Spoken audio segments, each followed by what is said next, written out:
नमस्कार दोस्तों, अखिलेश एजुकेशन में आप सभी का स्वागत है।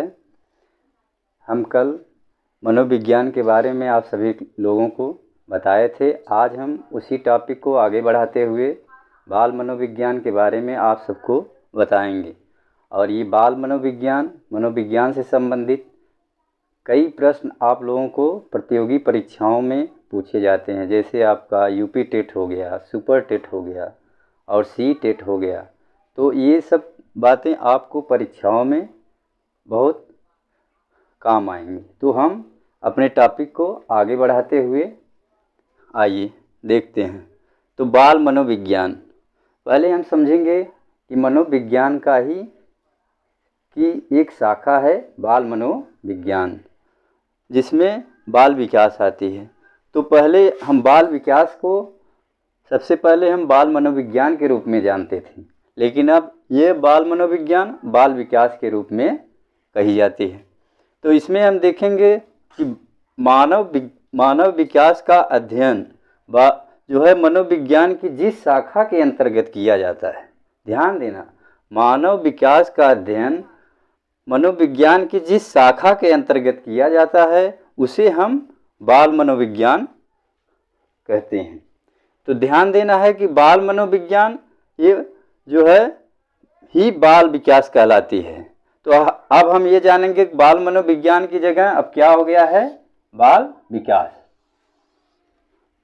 तो इस बाल विकास के बारे में कई मनोवैज्ञानिक अपनी परिभाषाएं दिए हैं। जैसे कुछ मनोवैज्ञानिक कहते हैं कि बाल विकास बाल मनोविज्ञान की वह शाखा है जिसके अंतर्गत हम जन्म से लेकर के किशोरावस्था तक की अवस्थाओं का अध्ययन किया जाता है। तो आगे देखते हैं बाल विकास की अवस्थाएं, विशेषताएं, कि मतलब बाल विकास जो है इसकी कितनी अवस्थाएं या विशेषताएं होती हैं। उसमें सबसे पहला हमारा है शैशवावस्था। शैशवावस्था जो हमारी जन्म से शुरू होती है और 5 वर्ष तक चलती है। कहीं कहीं आपको किताबों में जन्म से 6 वर्ष तक आपको मिलेगा, इससे घबराने की ज़रूरत नहीं है। परीक्षाओं में पूछे भी जाते हैं कि बाल विकास में शैशवावस्था की अवस्था कब से कब तक होती है। तो उसमें ऑप्शन दिया रहेगा आपको कि जन्म से 5 वर्ष तक, जन्म से 6 वर्ष तक, या 6 से 12 वर्ष तक, या 12 से 18 वर्ष तक। तो उसमें हम अगर देखेंगे जन्म से 5 वर्ष तक है तो हम उसको हम टिक कर देंगे सही का निशान। अगर देखते हैं कि जन्म से 6 वर्ष है तो हम जन्म से 6 वर्ष वाले पर भी टिक कर सकते हैं। ये चीज़ ध्यान देना है। दूसरी अवस्था आती है हमारी बाल्यावस्था। ये हमारी शुरू होती है 6 वर्ष से 12 वर्ष तक। और तीसरी अवस्था आती है किशोरावस्था, जो हमारी 12 वर्ष से शुरू होकर के 18 वर्ष तक चलती है। बाल विकास की अवस्थाओं को लेकर के कई मनोवैज्ञानिक अपना मत दिए हैं, जिसमें हमारा सर्वमान्य मत हरलाक द्वारा दिया गया माना गया है। उसमें जो है निष्कर्ष रूप से 3 अवस्थाएं हमारी आती हैं। शैशवावस्था जो हमारी जन्म से 5 वर्ष तक है या 6 वर्ष कह लें, बाल्यावस्था 6 वर्ष से 12 वर्ष तक, और किशोरावस्था 12 वर्ष से 18 वर्ष तक। तो आगे हम देखेंगे, इसमें आपको कहीं किसी मनोवैज्ञानिक के द्वारा मिलेगा आपको कि गर्भावस्था, फिर आएगी शैशवावस्था, फिर आएगी आपकी पूर्व बाल्यावस्था, फिर आएगी हमारी उत्तर बाल्यावस्था, फिर आएगी पूर्व किशोरावस्था, फिर मध्य किशोरावस्था, और अंत में किशोरावस्था, बाद में युवावस्था, फिर प्रौढ़ावस्था। ऐसे कई अवस्थाएं आपको मिलेंगी। तो आगे हम देखेंगे बाल विकास के क्षेत्र, मतलब बाल विकास के कितने क्षेत्र होते हैं। आगे हम क्षेत्र के बारे में आप लोगों को चर्चा करेंगे। तो बाल विकास के क्षेत्र में सबसे पहले हमारा आता है शारीरिक विकास। ये हमारा शारीरिक विकास आप लोग देखेंगे कि शैशवावस्था में भी शारीरिक विकास होता है, फिर बाल्यावस्था में भी शारीरिक विकास होता है, और किशोरावस्था में भी शारीरिक विकास होता है। तो शारीरिक विकास में हमारा आता है कि बच्चे की लंबाई, उसका लंबाई जो है जन्म के समय कितना होती है, ये चीज़ इसमें शारीरिक विकास के अंतर्गत आएगी। दूसरी हमारी बाल विकास के क्षेत्र में आता है मानसिक विकास। ये मानसिक विकास इसमें भी आएगी शैशवावस्था में मानसिक विकास, बाल्यावस्था में मानसिक विकास और किशोरावस्था में मानसिक विकास।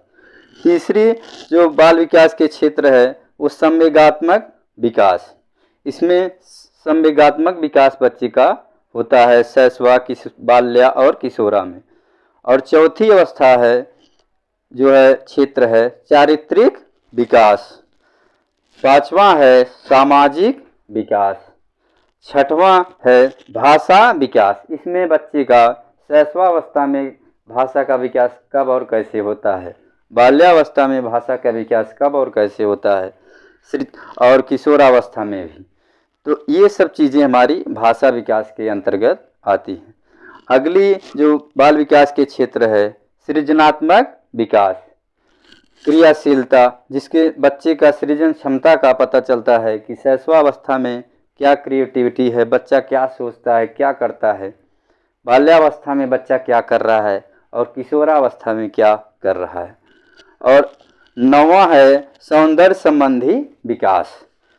तो ये हमारा हो गया बाल विकास के क्षेत्र। अब हम आते हैं शैशवावस्था में बाल विकास के जो है क्षेत्र में शारीरिक विकास।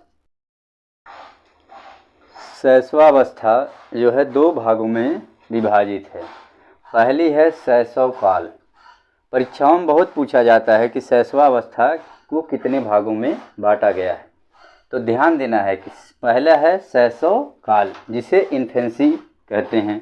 और ये हमारा शैशव काल जो होता है ये 3 वर्ष से जो है जन्म से 3 वर्ष तक होता है। ध्यान देंगे, जब बच्चा पैदा होता है तब से लेकर के 3 वर्ष तक, ये चीज़ नोट करेंगे कि शैशव काल की अवधि कितनी होती है, जन्म से 3 वर्ष तक।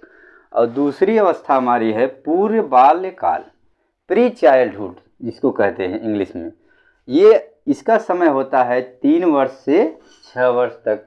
ये ध्यान देंगे, शैशव काल की अवधि जन्म से 3 वर्ष तक और पूर्व बाल्यकाल 3 वर्ष से 6 वर्ष तक। ये ध्यान देंगे, ये परीक्षाओं में अक्सर पूछ लिए जाते हैं कि शैशवावस्था को कितने भागों में बांटा गया है और शैशव काल की अवधि क्या है, उसकी है जन्म से 3 वर्ष, और पूर्व बाल्यकाल की अवधि क्या है, 3 वर्ष से 6 वर्ष। तो आगे हम देखेंगे कि बच्चा जब पैदा होता है तो वो अपने आप से कुछ नहीं कर पाता, ये हम सबको पता होगा। उसके सब काम उसकी माता के द्वारा किए, तो बच्चा पराश्रित रहता है, मतलब दूसरों पे निर्भर रहता है। तो ये चीज़ ध्यान देंगे, पूछेगा कि किस अवस्था में बच्चा पराश्रित रहता है, मतलब दूसरों में निर्भर। तो उसमें ऑप्शन दे देगा आपको परीक्षाओं में, जैसे टेट हो गया, सी टेट हो गया, तो इसमें पूछेगा कि बाल्यावस्था में बच्चा पराश्रित रहता है, किशोरावस्था में, कि शैशवावस्था। तो ध्यान देंगे, ये शैशवावस्था में बच्चा पराश्रित रहता है। आगे हम देखेंगे कि शैशवावस्था को मानव जीवन का आधार माना गया है। मानव जीवन का आधार, इससे ये समझ में आ रहा है कि बच्चे का अधिकतर जो विकास है वो शैशवावस्था में ही हो जाता है। जैसे उसके मस्तिष्क का विकास हुआ है और उसके शारीरिक विकास में हड्डियों की लेकर के हुआ, तो ये सब जो है बच्चे का मस्तिष्क जो है देखा जाए तो शैशवावस्था में 90% विकसित हो जाता है। तो मतलब अगर बच्चा शुरू में जो सीख जाता है तो वो बाद में उसको वही चीज़ें प्रभावित करती हैं। ध्यान देना है कि शैशवावस्था को मानव जीवन का आधार माना गया है। तो ये अगर पूछ लेता है परीक्षाओं में किस अवस्था को मानव जीवन का आधार माना गया है, तो उसमें हमें ध्यान देना है कि शैशवावस्था को मानव जीवन का आधार माना गया है। अगला जो इसमें शैशवावस्था के बारे में विभिन्न मनोवैज्ञानिक के द्वारा कुछ कथन कहे गए हैं जो परीक्षाओं में अक्सर पूछे जाते हैं कि निर्माण काल किसने कहा, जो है बच्चे का जो विकास होना है शुरू में जन्म से जो है 4-5 वर्षों में हो जाता, ये किसने कहा। तो ये सब चीज़ें भी ध्यान देने वाली बात है जो कि परीक्षाओं में अक्सर पूछ ली जाती हैं। तो पहला कथन हमारा है जो है शैशवावस्था को सीखने का अनोखा काल कहा जाता है।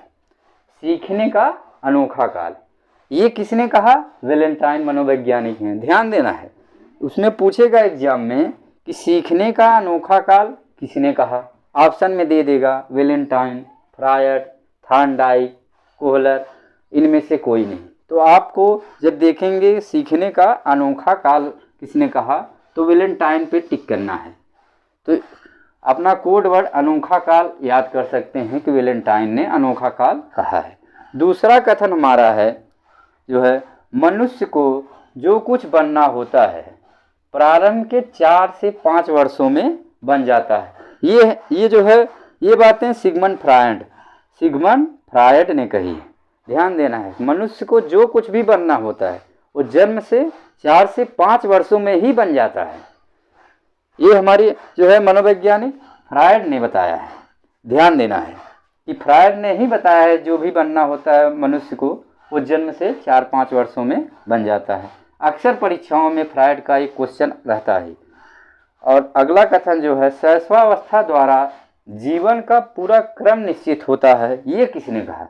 इसको मनोवैज्ञानिक हैं एडलर ने शैशवावस्था द्वारा जीवन का पूरा क्रम निश्चित होता है, ये बातें कही हैं। ध्यान देना है। आगे हम देखेंगे कि शैशवावस्था में जो है बालक का शारीरिक विकास जो होता है उसमें जो है सबसे पहले जो है बालक के शारीरिक विकास में क्या आती है, लंबाई। ध्यान देना है, लंबाई।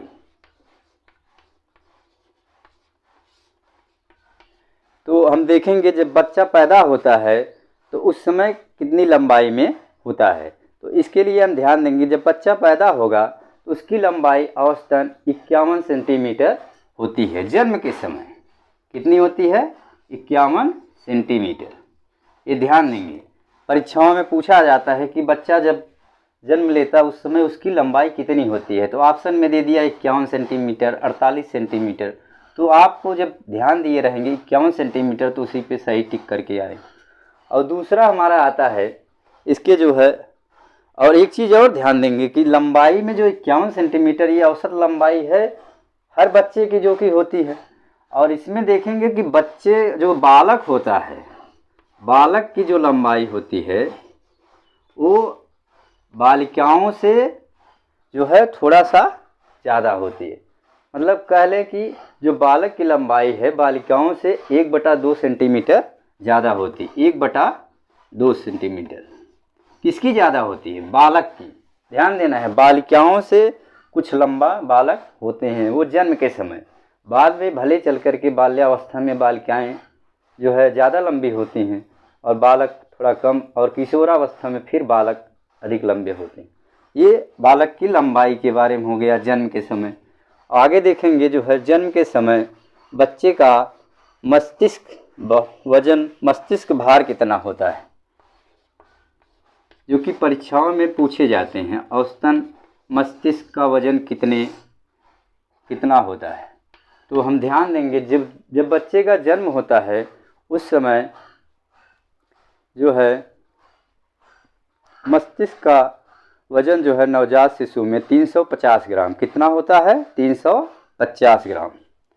ये औसत जो है भार है बच्चे का 350 ग्राम होता है। ये बच्चे का मस्तिष्क वजन हो गया। इसमें भी ऑप्शन में पूछेगा कि नहीं 250 ग्राम, 220 ग्राम, तो आपको सही टिक करके आना है 350 ग्राम होता है बच्चे का जन्म के समय मस्तिष्क का भार। और जो बालक का भार होता है मस्तिष्क का वो बालिकाओं से ज़्यादा होता है। जैसा कि मैं पहले ही बताया भी कि बालक जो है बालिकाओं से थोड़ा बड़े 1/2 सेंटीमीटर बड़े होते हैं। और एक हमारे जो मनोवैज्ञानिक थे फ्रायड, सिगमंड फ्रायड, इन्होंने बच्चे का जो है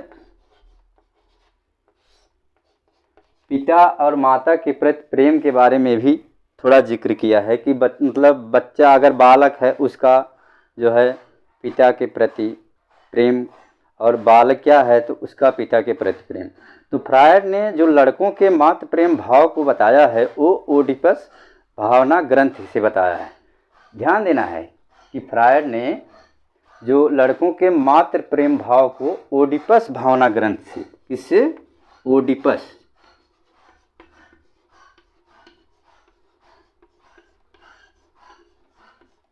ओडिपस भावना ग्रंथि।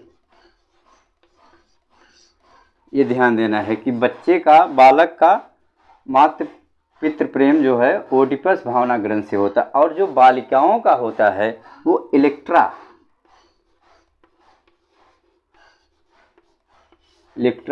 ग्रंथि से बताया है।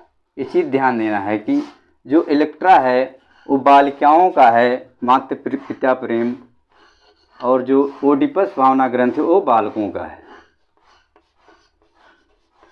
ये अक्सर परीक्षाओं में पूछा जाता है कि जो है बालक का मातृ पितृ प्रेम ओडिपस भावना ग्रंथि से और बालिका का इलेक्ट्रा ग्रंथि से होता है।